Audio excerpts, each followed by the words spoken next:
Well, it finally happened. On January 27th, 2026, Ironman announced a drastic rule change.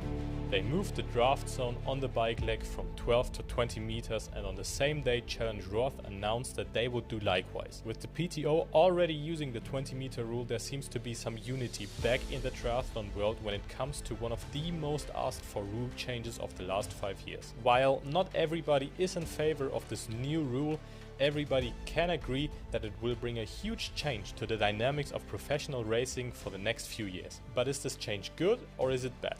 Well, for that we will kind of have to wait and see how the racing unfolds and what the 2026 season brings. But in my opinion, it's definitely not as straightforward as some people might like it to be. And so today we will take a closer look at the reasoning behind this rule change and why it might not be the best idea after all. Ever since the invention of triathlon in 1978, it was about every athlete challenging themselves like they never had before. For this challenge to be fair, drafting rules on the bike were invented in order to ensure fair and equal competition. With the rise of triathlon in many different countries, many national federations made their own rules, including drafting distance. Ironman made the first move for a more standardized rulebook, and by 2007 the majority of Ironman races had a 7-meter draft rule, which then went up to 12 meters in 2015. Challenge Family was the first organizer to switch to 16 meters in 2016, and the PTO has always used the 20 meters in their competitions ever since they started in 2021 with the Collins Cup. But why did this rule evolve so much? How did we come from 7 to now 20 meters in triathlon? Well, the answer is quite simple. Triathlon has gotten much faster over the last decades, and the faster you go, the better the slipstream effect is for the rider behind. Take a look at this statistic, for example.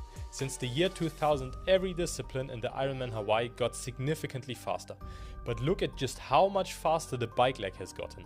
While swim and run improved by around 6-7%, the bike times got 14% faster. The biggest reasons for that are clear. The bikes are so much more aerodynamic and comfortable compared to some of those older TT bikes. Nutrition obviously also plays a huge role here. Eating 120 grams of carbs per hour is something nobody could have ever imagined at the beginning of the 21st century. These are some of the leading factors that contribute to the bike time in Kona coming from around 39 kilometers in 2000 to over 45 kilometers per hour in 2024. But the big question is, how much do you actually save at those different speeds? Well, that's a tough one. You see, aerodynamics is a highly complicated field, and it's not just about your own speed, it's about wind speed, wind direction, size of the rider in front, size of the rider behind, position of the riders, the aerodynamics of the bike itself, and so on and so on. You get the picture. With so many variables involved, it is extremely hard to get a conclusive picture on the savings, and unfortunately, there's not a huge lot of datasets available to the public,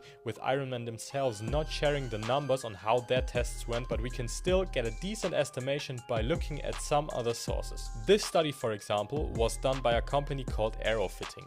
They went onto a cycling track and tested how big the advantage of sitting behind someone actually was. Now, even the people involved say that this study is not 100% accurate and much more testing would need to be done, but it certainly gives us a ballpark. While the 45 km per hour run seems a bit weird to me because it required a power of 362 watts, the run at 50 km per hour seems a bit more realistic. Riding at 50 km per hour took 482 watts. 20 meters behind, the drafting athlete pushed 427 watts.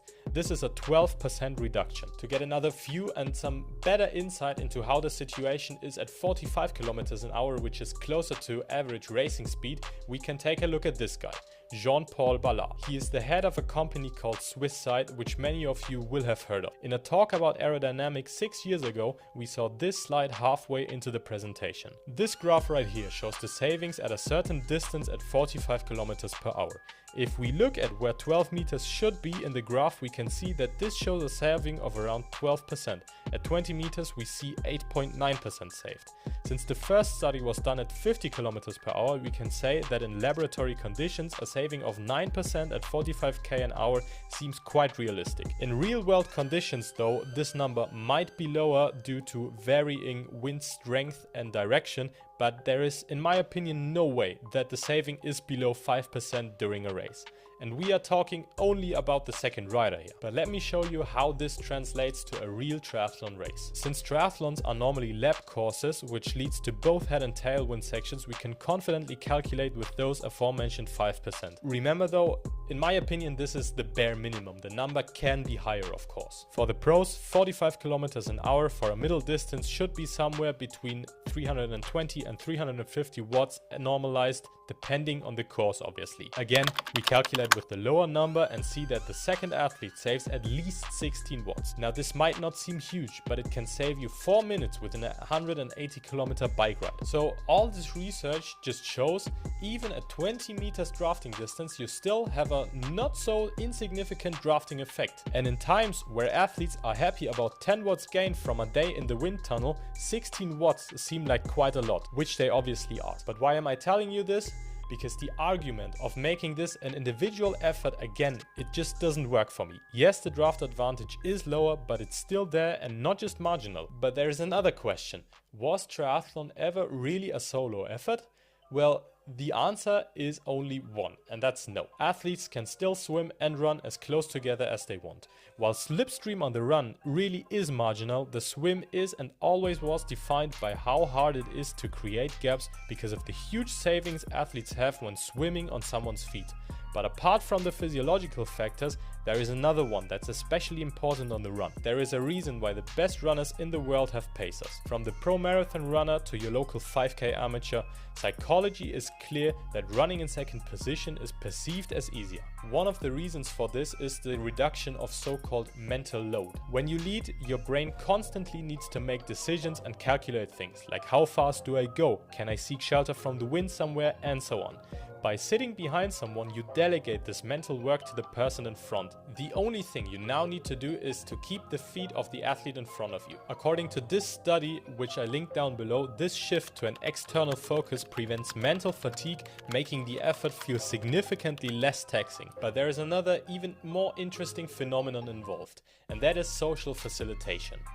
Humans naturally perform better when following a visual target rather than a clock. That's one of the reasons why Eliud Kipchoge had the laser car at the Ineos 150 project. It visualized how fast he needed to go in order to break the 2-hour barrier. Syncing your stride with the runner ahead creates a rhythmic and sometimes even hypnotic state that distracts you from pain. And I think everybody that has ever run behind someone for an extended period of time can attest to this. Ultimately, the athlete behind isn't just saving oxygen, they are preserving the mental willpower they might need later on in the final sprint. So it's clear, triathlon is and never was truly against yourself. You are always influenced by the people around, and all the 20-meter rule does is lower that influence, but it's still there. And ultimately, there's just one question everybody would like the answer to: how will this affect the race dynamics for the coming seasons? I've heard people say that it will now be more of an all-out racing effort, people going as hard as they can on the swim and the bike before trying to use everything that's left on the run. And that might happen, but is it really always smart to go as hard as you can just to stick with someone? Many voices say we will now have many more blow-ups on the run, like the Kona drama this year, because athletes will bike on the limit all the time. And while I agree that we definitely won't see 20 athletes running sub 240 in every long distance race nowadays, my prognosis is a bit different. And this is because now there seems to be another way, maybe an even smarter way to approach the bike leg in a triathlon. If we look at cycling, for example, long gone are the days where the climbers race on feel. Nowadays, people complain that riders seem too robotic and you rarely see someone really blow up. This is because cyclists nowadays are smarter than they used to be. On a climb with 7% or more, the professionals only have a marginal drafting effect, so if you are on your limit, it is normally smarter to just go your own pace rather than overextend and completely blow your doors off 5 minutes later. I think there is a good chance over time the same will happen in triathlon. Athletes realize they can't hold the wheel, and so after 120 kilometers we will have groups of 1 and 2, maybe 3 all over the bike course, because athletes would rather pace themselves than go over the limit and risk blowing going up, and this tactic is already being applied to in professional triathlon. Just look at Morgan Pearson. Morgan's big weakness is the bike, and since everybody is biking so extremely hard in the T100, he knows his only chance will be to stay within his limits and then unleash on the run. So I think what will happen is that we will see less groups of 5 or more guys coming into transition, and we will most likely see a top 10 coming in with minutes between each other. And who will be on the front? The Überbikers, of course. The guys that always had the best conditions in a triathlon event. And this raises an issue even deeper rooted in the sport of triathlon, but I wanted to include it in this video. Patrick Lange did a 7 hours 35:53 in Hawaii 2024. Around 10% of his time was spent swimming, 34% running and 54%, so more than half of the total race time, was spent on the bike. And in my opinion, the 12-meter rule didn't just have one purpose, it had another one. It nerfed the good bikers a bit. Since they already have half of the race time in their favorite discipline, it might not always be the worst to give them a slight handicap. And of course, with the 12-meter rule, it was really hard to get away from other guys because the drafting effect was just so huge. But I would question if it's better to just have everybody ride solo or in groups of 2 and 3, because the race might probably be decided before the run even starts. But again, these are all guesses and nobody really knows what's going to happen in the 2026 season. For that, we will have to watch the first races live. But in my opinion, Ironman did the right thing. The athletes and almost everybody involved in the sport asked for it, and Ironman delivered. I think in middle distance racing this change is positive because the level is so closely matched and the speeds are so high that the drafting effect was a bit too big. But on a hard long distance race where the gaps are still well over 15 minutes like in Kona in 2024, we might see the field being more spread out than it was anyways, and the good bikers are getting an even bigger advantage than they already have. But of course I might be wrong, and it will affect the women and the men differently because the speed in the women's races are generally lower, and this rule change might just be the best thing that could have happened to the sport of triathlon, leading to more exciting racing than ever before. But what's your opinion? Let's discuss in the comments and consider subscribing to the channel because these videos are always a lot of work, and I will see you very soon. Bye bye.